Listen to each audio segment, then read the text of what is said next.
I realized the other day that there's a compression technique that I've never fully shown you before, and it surprised me because it's something that I use in every single mix and have done so for a very long time. Using this technique I'm about to show you, I was able to achieve more clarity and separation between sounds, preserve transients, and create dynamic mixes that have more impact overall. And the compression technique that I'm specifically referring to is multiband sidechain compression. As a refresher, sidechain compression is when you use the level of one sound to control the amount of compression being applied to another, effectively helping you prioritize one sound over another in the process. This is something a lot of people do with the kick and the bass in particular, using the kick to trigger compression on the bass, which reduces the bass's volume temporarily and allows the kick to take precedence and therefore cut clearly over top during those moments where they happen simultaneously. This is important because both of these sounds occupy similar frequency ranges, and because of that they can clash and get in the way of each other. Now the reality is you can achieve that with any sidechain compressor, but there is one problem with standard sidechain compression that affects the entire frequency range.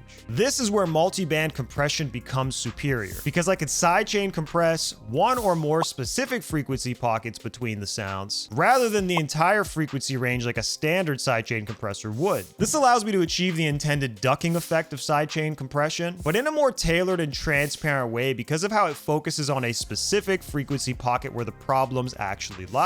So since we talked about the kick and the bass, let's go into this example and I'll show you how to set up multi-band sidechain compression using that. But make sure you watch this video all the way through because I'm going to show you some other examples and other use cases outside of the kick and the bass. So in this example, I have two bass sounds, an 808 and a synth bass, and I also have two effects tracks that I've created, one being a distortion type of send and another being a overly compressed type of send or a parallel compressed send. And therefore we have four tracks that ultimately occupy the bass frequencies as well as my kick. Now this is actually mixed and blended pretty well. I feel like all these sounds are actually fairly distinct from one another and there isn't too much overlap, but I do want to squeeze a little bit more priority for the kick over this bass sound, right? Because I feel like the kick is really the thing that is driving the groove of this record. So I want to use multiband sidechain compression to prioritize it. Now this is actually the first step of the process. You need to uncover your competing sounds and decide which of them do you want to prioritize in your mix. And in this case for me, it's the kick. But if you are applying this into a different circumstance, you're going to have to decide between those two sounds, which one do you want to be the dominant element or the element that ultimately triggers the compression on the opposite sound. This trigger is called a key typically. So what we're going to do is we have our first sound identified being the kick. And what we want to do is we want to make sure that there is a send that we can use to send the signal to our compressor that we're going to put onto our bass. Now, I already have this set up here. You see kick sidechain. Some DAWs will do this for you automatically. You might need to do this manually yourself like I have here. But either way, you're going to make sure that you send your kick track to a specific bus that you'll be able to trigger or access on the bass compressor. The next thing that you're going to do is you're actually going to put a compressor onto the channel that you want to be reduced. Now, I have four bass tracks as I mentioned here, and while I could go in and put a compressor on each of these, I'm obviously going to need to dial each of them manually, and that might not necessarily be as efficient, although you can absolutely do this directly onto your individual tracks, especially if it's just one track and another, right? If it's two tracks, it's very simple, but because I have four here, what I'm actually going to do is apply it to my bass master group, which is where all four of these tracks go to. So I'm going to take a compressor and put it on. I'm going to use the FabFilter Pro MB. Now this brings up a good question,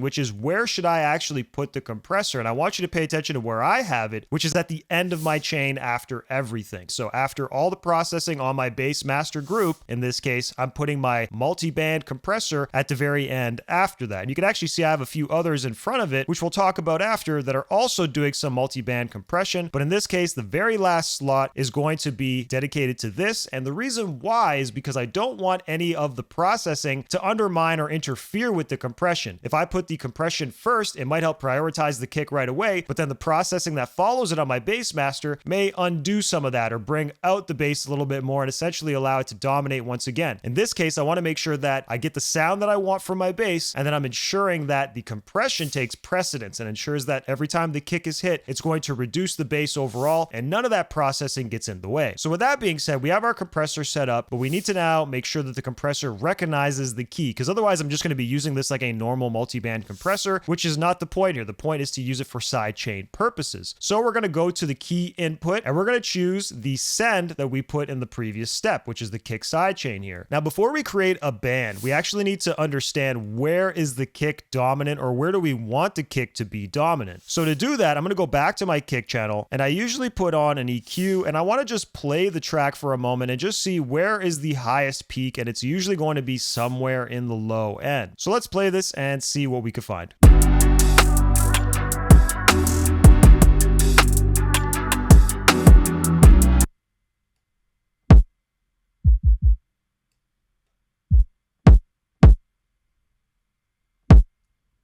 So somewhere around here, 55 seems to be the most dominant area of the kick. Of course, there's a little bit above it, a little bit below it. There's no issues with that. We're actually going to have a pretty broad range, but it really seems like 55 is like that center point. And I know that because of how high the amplitude was at that moment. If we play it again and you just pay attention, you're going to see that the volume of that moment is typically the highest overall.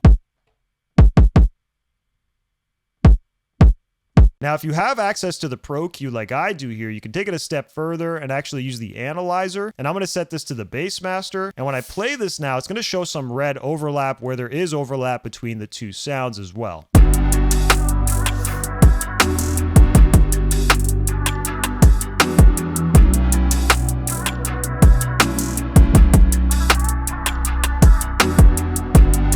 So as you can see, the Pro Q makes this really easy, and it confirms what I initially thought, right? Which was around 50, 55 hertz is where there's some overlap between these two sounds. Of course, it goes a little bit higher, sometimes as high as 119, sometimes a little bit lower. But overall, this is the pocket that I ultimately want to affect on the bass. I want to take the frequency area that I've identified here and apply it to the bass, and then have the kick dominate that area with the sidechain. So if we switch back over to the bass, I'm going to now create a band, and we could really center it on 55 hertz if we want. And the truth is, I'm actually going to have this stretch all the way to the bottom because it caps out at 30 hertz, which is the lowest frequency. And I'm going to make sure that the high end crossover goes as high as 120 because 119 was where there was some overlap. The truth is, I might even be able to go a little bit higher, but let's start at 120 and see where we end up. Now, before I can continue, because I'm using the Pro MB here, I need to tell it to look at the key. So I'm just going to open up this expert menu. I'm going to hit external, and that's going to essentially tell this to look at the key and use that as the volume trigger for the compression rather than the actual level of the bass. So now let's talk about starter settings that we should use to set this up. And of course, we're going to tweak these and dial them in a little bit more after the fact. But to start, we'll do the following. The first thing is the ratio. I'm going to leave this at 4:1, which is the stock or default mode for the Pro MB. Really, you want to be somewhere between 2:1 and 8:1. 2:1 is going to be a lot more subtle, smoother, gentler, whereas 8:1 is going to be a lot more control, a little bit more aggressive, and that might be preferred if you have some really wonky sounds that are getting in the way of each other a lot and you need that control. For me, I find 4 to be that sweet spot. Obviously, it's going to be a little bit more gentler than aggressive, but I do find that 4:1 typically works, and if we need to dial it up after, we absolutely can. The next thing I'm going to do is I'm going to dial in the range. It comes stock at -6. I typically like to set this to -3. And my logic here is I don't want to have these crazy big reactions. I want to have this be fairly subtle, right? I still want the bass to be present. I don't want it to always be getting killed and drastically reduced. But if I do need to do that, then of course we can extend it beyond -3. Now, initially, I'm going to set the fastest attack and the fastest release. So this way, the compressor reacts right away. It reduces the material right away and therefore prioritizes the kick right away. And it also lets go of it right away. So now what we'll do is I'm going to reset my threshold to 0. I'll play the track and then bring it down. Now, the level you're going to see on the threshold here is going to be the level of the kick. So I need to bring the threshold down low enough so that the kick is louder than the threshold. Therefore, it's passing the threshold and triggering the compressor. Now, as I do that, you're going to see that the band itself starts reducing in volume. It starts actually applying the gain reduction or volume reduction and making the bass essentially duck underneath the kick every single time. Now let's do that. And my goal here is going to be to try to achieve the full 3 dB reduction. Okay. And then from there, we're going to adjust our settings and get things to sound a little bit more natural or smoother.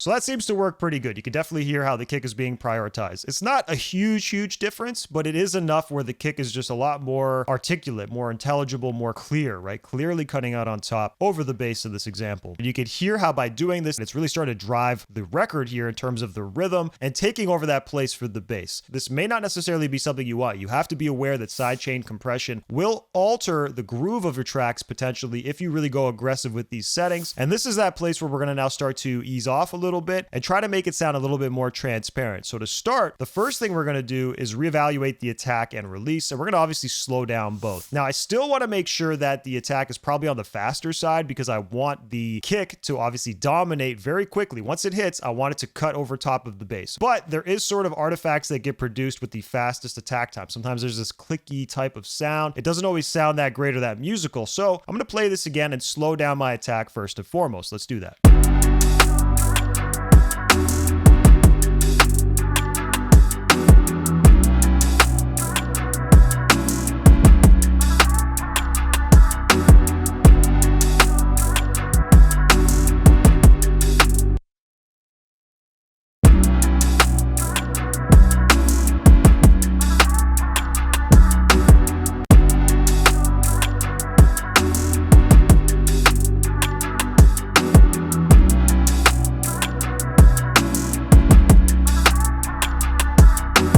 That seems to be pretty good. It's starting to ease up on that clickiness that we're getting and just sounds a little bit smoother. I could definitely push it to be really slow and that might actually achieve a little bit less gain reduction, but I find that this to be pretty good right now because I'm getting that emphasis, that impact on the kick, especially when I take it out and put it in. Now let's do the same for the release. Now, similar logic here. I don't want the release to be lingering too long, okay? So I don't want to set it to be super slow like so. Obviously, if I do that, then what's going to happen is the compressor is going to stay compressing the bass even when the kick is no longer hitting and triggering that sidechain. Instead, I do want it to be fairly quick. I do want the bass to come back to an uncompressed state, but I do want to smooth this out so that way there's less of that pumpy feeling, because right now it's very pumpy where the kick is hitting and it's coming in and out. It's causing the bass to come in and out as well, and it's sort of creating a little bit of a groove there, which again might be desirable to some, but overall I want this to sound more natural. So if you don't want it to sound natural, then yeah, leave it very quick and pumpy. Otherwise, we could slow it down a little bit to try to smooth it out in the process. Let's do that.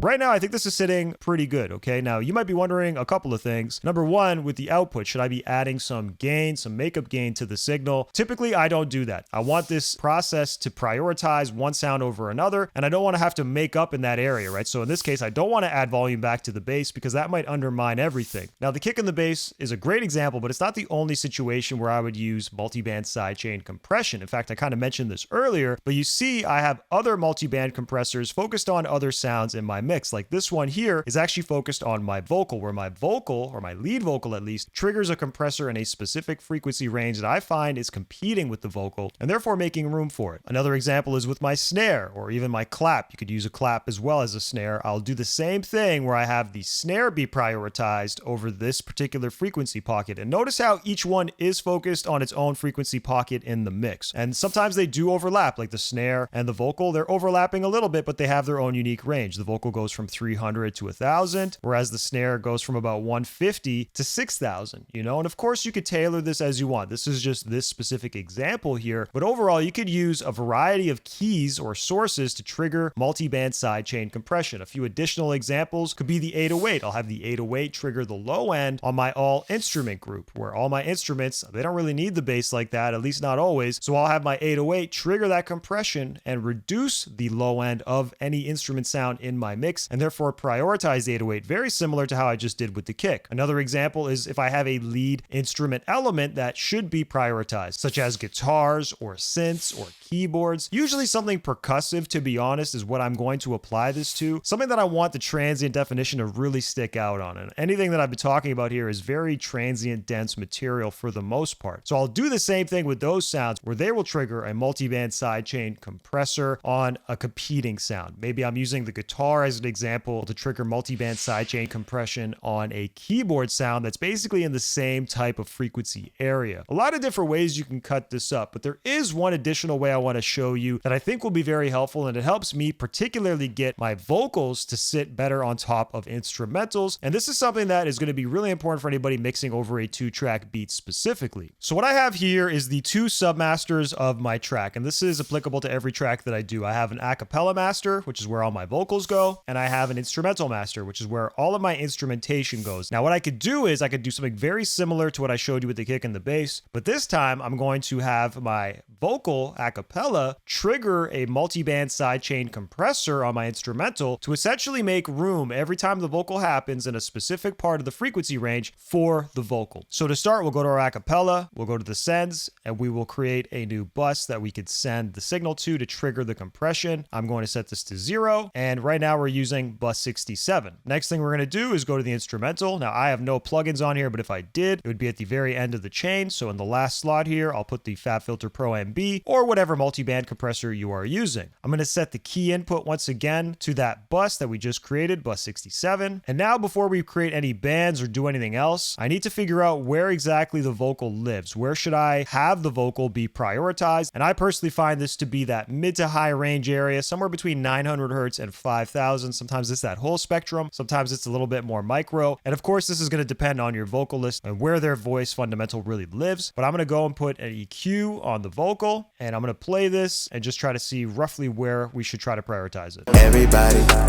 not just anybody who's with everybody. Okay, this is something that I'm used to.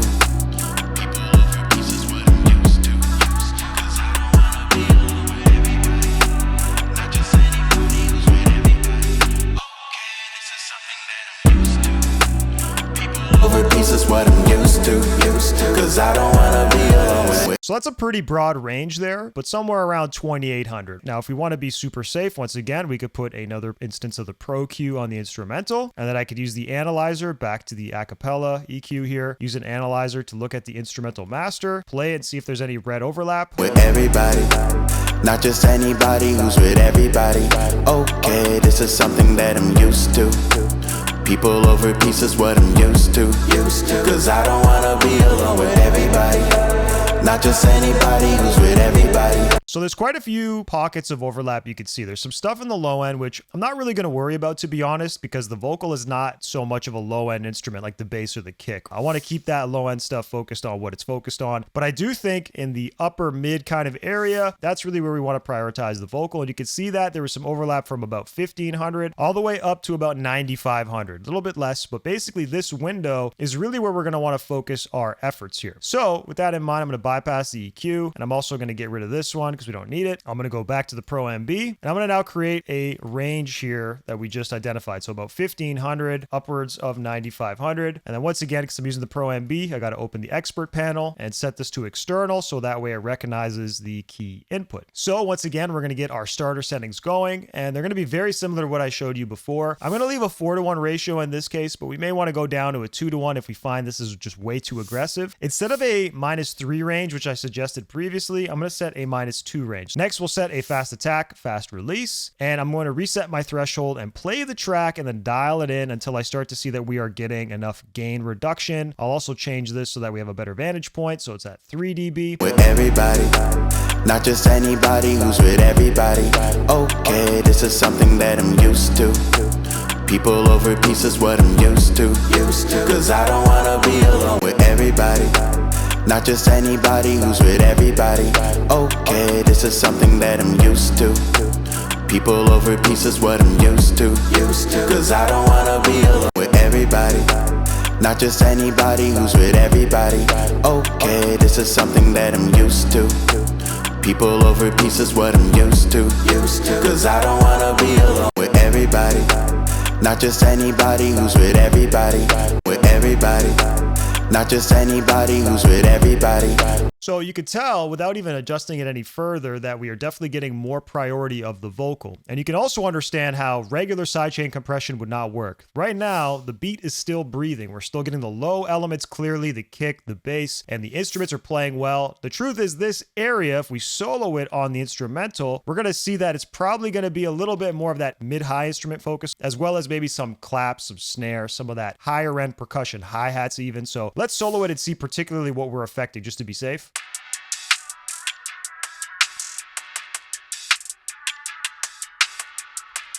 Obviously those instruments, like I said, and definitely that snare sound is being impacted significantly here. So now that I have that context, I'm gonna play it again just to see. With everybody, not just anybody who's with everybody. Okay, this is something that I'm used to.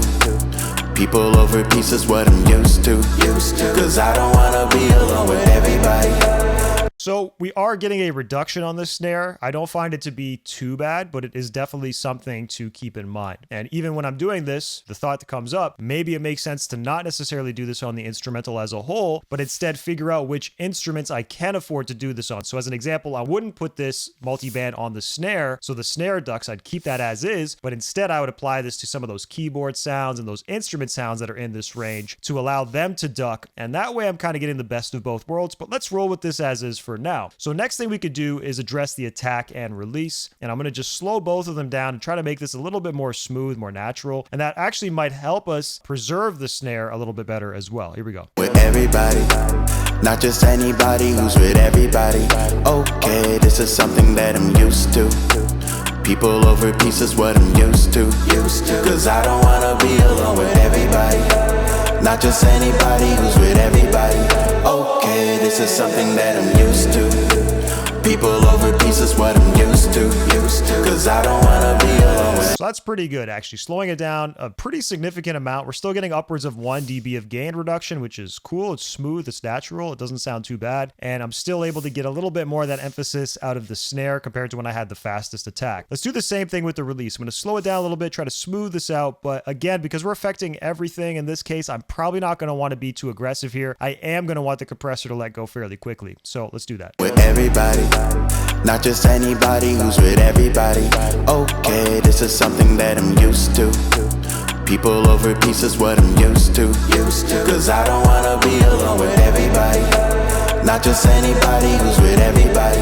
Okay, this is something that I'm used to. People over pieces, what I'm used to. Cause I don't wanna be alone. So it's pretty subtle at the same time, and that's actually a good thing here. We don't want this to be too crazy, but overall you can definitely hear how the vocal is coming up. Now, a couple of considerations. We could potentially add a smidge of volume just to compensate for what we are losing, because again, this is affecting the entire beat. But if we do that, then when the vocal isn't being played or isn't audible, then this boost will just still be perpetually there. So I'm usually against adding any makeup gain. Again, I want this to be a reductive or subtractive process where it's making room when it needs to and otherwise is unaffected. So I think I'm going to leave it as is. If you still find that you want to make this even more transparent, because again, this can really alter the groove and potential feeling of tracks, and that might not necessarily be what you want, but you still may want to get that priority from one sound over another, is if you use a tool like the Pro MB, you could use the mix knob here to essentially reduce the presence of that compression, right? I could take it all the way to 0 where there's no sidechain compression happening, and then introduce a little bit more. And I find that this is especially great at achieving more transparent results. So we could do that as well. Let's try that right now. With everybody, not just anybody who's with everybody. Okay, this is something that I'm used to. People over pieces, what I'm used to. Cause I don't wanna be alone with everybody. Not just anybody who's with everybody. Okay, this is something that I'm used to. People over pieces, what I'm used to. Cause I don't wanna be alone with everybody. Not just anybody who's with everybody. Okay, this is something that I'm used to.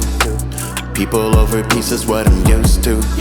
Cause I don't wanna be alone with everybody. So somewhere around there, 68% seems to be the ticket here, and I do find this is roughly in line with how I would typically set my mix knob. It's usually somewhere between 60 and 80% wet, so I'm still mostly compressed, but allowing some of that original dynamic material to come through, which will essentially translate into more dynamics, but still allow us to carve out some more room for the vocal in this particular case. Now, while the focus of this video has been using multiband sidechain compression to create separation between sounds, this isn't the only way you can do that. It's always good to have multiple approaches or solutions to a problem, and this is a very common one in a lot of mixes. In fact, sometimes using other processes makes more sense. And another one that ties directly into this sidechain compression stuff is using dynamic EQ. I often use dynamic EQ to fix frequency masking issues within my mix, very similar to how we approach using the Pro MB in this case. With that in mind, click the video you see on screen right now to watch another video I did all about solving frequency masking with dynamic EQ. I appreciate you guys for watching. Please like the video if you haven't yet. Subscribe to the channel if you're new, and I'm looking forward to helping y'all again